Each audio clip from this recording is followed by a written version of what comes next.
नमस्कार विद्यार्थियों। कल के लेक्चर में हमने इस्लाम धर्म के संस्थापक पैगंबर मोहम्मद की बात की थी। इनका जन्म 570 ईस्वी में मक्का के कुरैश कबीले में हुआ और जो मक्का के लोग थे या सऊदी अरब के जो लोग थे वो उस समय कबीलों में बटे हुए थे। प्रत्येक कबीले का मुखिया होता था जिसे शेख कहते थे और ये कबीलेवासी अलग अलग कबीलों के अलग अलग देवी देवता होते थे, अर्थात बहुदेववादी थे।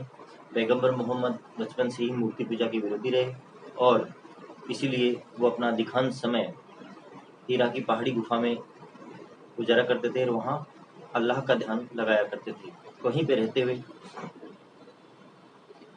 ध्यान करते हुए उन्हें अल्लाह का संदेश प्राप्त हुआ और अल्लाह का संदेश प्राप्त होने के पश्चात उन्होंने 612 ईस्वी में स्वयं को अल्लाह का संदेशवाहक अर्थात रसूल घोषित किया। तो यहाँ से आज स्टार्ट करते हैं हम।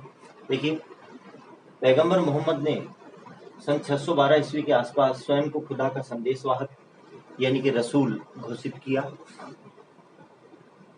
जिन्हें यह प्रचार करने का आदेश दिया गया था अल्लाह के द्वारा कि केवल अल्लाह की ही इबादत यानी आराधना की जानी चाहिए। पैगंबर मोहम्मद को यह आदेश खुदा या अल्लाह के द्वारा दिया गया कि वह ये प्रचारित करें समाज में, लोगों के बीच, कि केवल एक ही अल्लाह, एक ही ईश्वर की ही उपासना या आराधना की जानी चाहिए, अलग अलग देवी देवताओं की उपासना नहीं की जानी चाहिए। सन 612 से 632 ईस्वी के बीच पैगंबर मोहम्मद ने एक ईश्वर अर्थात अल्लाह की पूजा करने का और आस्तिकों अर्थात उम्मा के एक ही समाज की सदस्यता का प्रचार किया। 612 में स्वयं को रसूल यानी कि अल्लाह का या खुदा का संदेशवाहक घोषित करने के पश्चात पैगंबर मोहम्मद ने केवल एक ही ईश्वर अर्थात अल्लाह की ही इबादत करने का संदेश दिया और इसके साथ साथ उन्होंने एक ऐसे समाज जो आस्तिक का तात्पर्य है जो अल्लाह पर अपना पूरा विश्वास रखते हों, जिन्हें उम्मा कहा गया है, तो आस्तिकों के एक ऐसे समाज की स्थापना करने का उन्होंने संदेश दिया कि वह समाज ऐसा हो जो अल्लाह पर अपना पूरा विश्वास रखे। यह इस्लाम का मूल था और इस्लाम इसी से उदित हुआ है, एक ही अल्लाह की इबादत करने से और ऐसा समाज जो केवल उस एक अल्लाह पर पूरा विश्वास रखे, यही इस्लाम का मूल कहलाता है। इबादत की विधियां जो थी वो बड़ी सरल थी, जैसे दैनिक प्रार्थना यानी कि सलात करना और नैतिक सिद्धांत जैसे खैरात बांटना और चोरी न करना। तो जो अल्लाह की इबादत का इन्होंने सिद्धांत दिए पैगंबर मोहम्मद ने, इस प्रकार से अल्लाह की आराधना या इबादत की जानी चाहिए, तो इसकी विधियां जो थी वो बहुत ही सरल थी।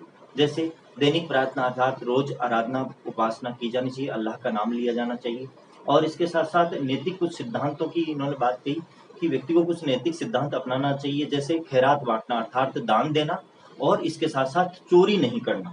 इस प्रकार के नैतिक सिद्धांत व्यक्ति को अपनाने चाहिए। तो इस प्रकार की इबादत की ये विधियां थी जो सरल थी।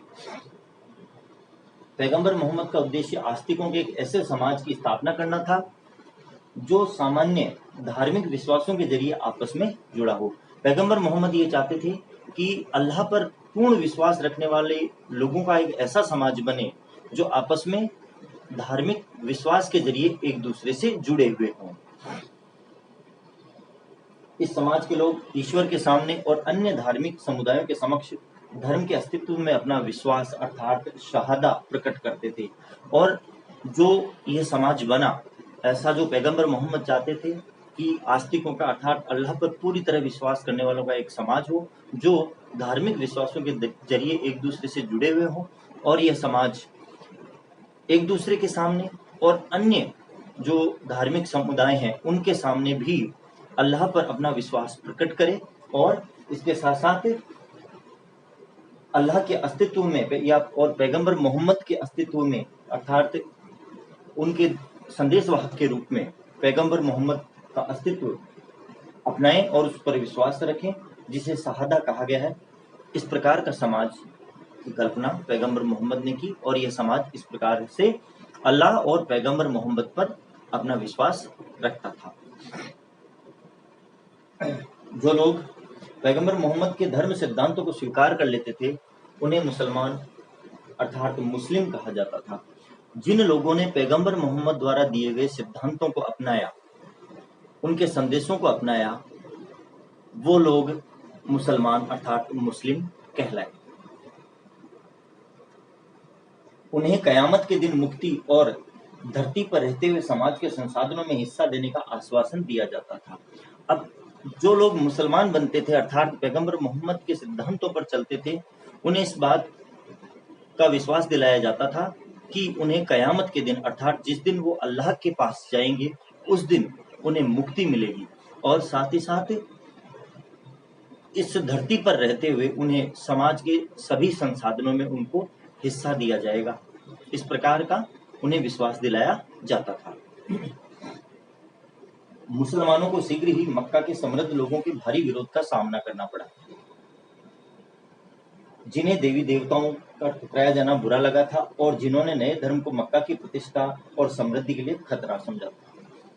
ये जो नया समाज बना मुसलमानों का, पैगंबर मोहम्मद के सिद्धांतों पर चलने वालों का, उसे शीघ्र ही जो मक्का के समृद्ध लोग थे उनके विरोध का सामना करना पड़ा। ऐसा इसलिए हुआ क्योंकि जो लोग पैगंबर मोहम्मद के सिद्धांतों को नहीं मानते थे वो देवी देवताओं में विश्वास रखते थे और देवी देवताओं का ठुकराया जाना उन्हें अच्छा नहीं लगा। इसलिए वो पैगंबर मोहम्मद द्वारा बनाए गए समाज से घृणा करने लगे और उसका विरोध करने लगे, पैगंबर मोहम्मद के संदेशों का विरोध करने लगे। और इसके साथ साथ उन्हें इस बात का भी खतरा महसूस होने लग गया कि यदि एक नया धर्म मक्का में बन गया तो उसकी समृद्धि और प्रतिष्ठा के लिए ये खतरा बन जाएगा। इसलिए इन्होंने पैगंबर मोहम्मद के सिद्धांतों और उनके द्वारा बनाए गए समाज की निंदा की और इसके साथ साथ उनका विरोध भी किया। आगे की बात हम नेक्स्ट लेक्चर में करेंगे। उम्मीद करता हूँ आपकी ये चीज समझ में आ गई होगी। धन्यवाद।